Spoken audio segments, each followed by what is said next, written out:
designer who brought back J. Crew from the dead.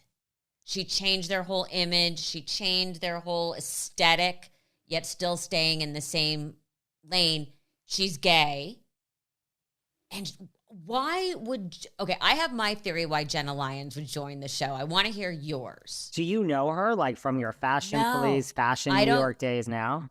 I don't know her, but you're in New York, and you said, like, the fashion world is buzzing that she's doing this. Every fashion person I had on my podcast after she was announced, I would ask, and they were like, wait, what? Like, they didn't really know because it was just announced. And I'm like, no, and they were like, that's so weird.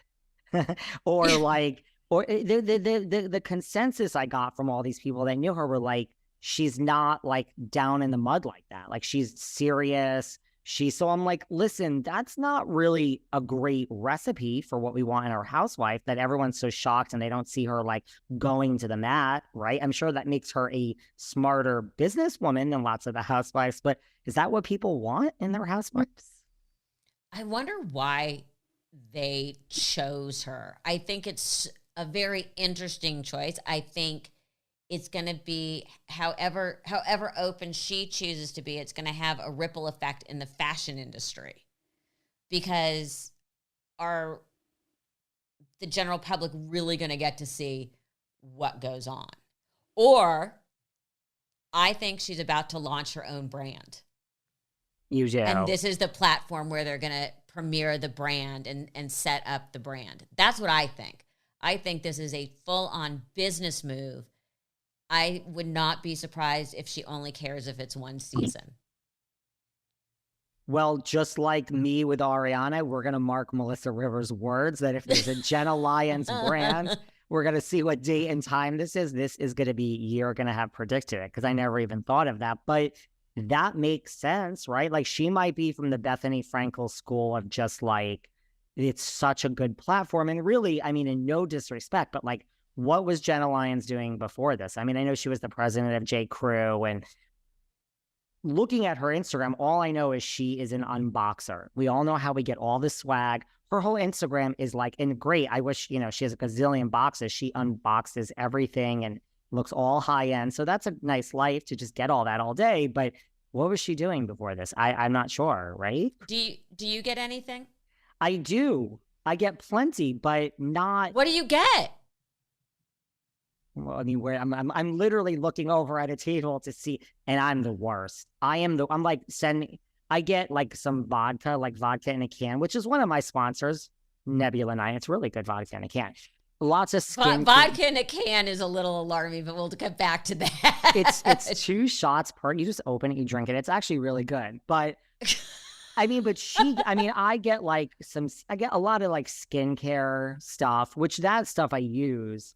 Believe it or not, and this isn't really my wheelhouse, even though I have a lot of clients in this space, and I'm honest about it. Like, I get a lot of CBD, a lot. I don't know if no one wants to advertise CBD, but I get, and it's not, I mean, vodka's my thing. CBD is not really my thing. No judgments to anyone. I get a lot of CBD gummies. Like, when people come to visit me, I'm like, if anyone, like, I can provide gummies, wine, I'm like, I just don't use this. Like, who wants to leave with this package of gummies tonight? Who would like to be the lucky winner? It's not my thing. I personally think that that's a wonderful gift. I get, like, again, from my advertisers, like Jenny Kane is one of my big advertisers, and I like that I get to pick something. So my Jenny Kane wardrobe is fantastic right now. Yeah, that's good. But going back to Jenna Lyons. But she gets I see her with like real stuff. Like, not that our vodka, not that my Nebula 9 and your Jenny Kane, let's give a shout out to our wonderful sponsors. But like, I see her with like something that's like Hermes or something. And I'm like, what? Okay, you and I are in the wrong business. I know.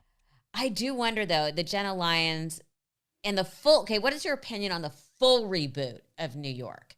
Because you and I have discussed that the Housewives franchise uses the term socialite loosely. I want to see, listen, like, and I talk about this on my show all the time, like, there's so much fake money in Housewives. Like this is just, I don't know why I'm so obsessed with this topic, but like I like to go down and like I do live podcast shows that's one of my biggest questions. Like, David, tell us who has real money in Housewives. And so I don't like all the fake money when like you're renting a house or like you're living a great life like Kim and Croy, and then you find out you owe like $2 million. Well, you don't have any money if you owe $2 million. So I agree, like Beverly Hills, there's a lot of players on the Beverly Hills Housewives with real money. Why can't you do that in New York? And I know a lot of them won't film, but I want to see the real Gossip Girl, like where your mom's apartment was, like the Upper East, like on the Park, true filthy rich. I think that would be, I don't want to see regular people. Well, we're going to get true filthy rich with Jenna Lyons. She has that much, huh? She is wildly successful. But like Bethany, wildly successful. Again, I don't know her bank account, but she is wildly successful. So that's interesting to me. But where are like the society, like the charity events, like the woman who is like, there's all these rules for the charity event, and yet she doesn't follow them, and she's so rich, they're like, you can break the rules. Like, where is that woman? Like, that's who I want on the Housewives. On Instagram or TikTok this morning, I don't know if you saw it, about Kyle Richards' party that they did in SoFi Stadium. What is that? I saw that. What is that? And Erica Jane performed. And now, by the way, Kyle is real rich. The agency, man. The agency is no joke. No joke. I mean, this is bigger than buying Beverly Hills on Netflix. Like, there are offices everywhere Mauricio is. He's done very well for himself. And his partners are lovely. I know one of the other families. But that was something this morning. Who rents out SoFi? Kanye did that when he proposed to Kim up in Northern California. But I can't wait to see what that was, because obviously they were filming. They were filming. It was the finale. It's over. And like Denise Richards was there. Camille Grammer was there. Now, who pays for that? Listen, I highly doubt that. I mean, I don't think Bravo pays for that stuff. I really don't. Like, they pay for the vacations the people, the girls go on when it's their vacation.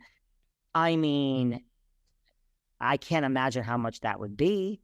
Maybe Bravo gives you a small stipend, but I mean, I can tell you for other franchises, they definitely don't pay. I mean, I know people that have had like 50th birthday parties and things where it's over the top, and Bravo won't even pay for that. And it's like the New Jersey version. No offense to RHONY.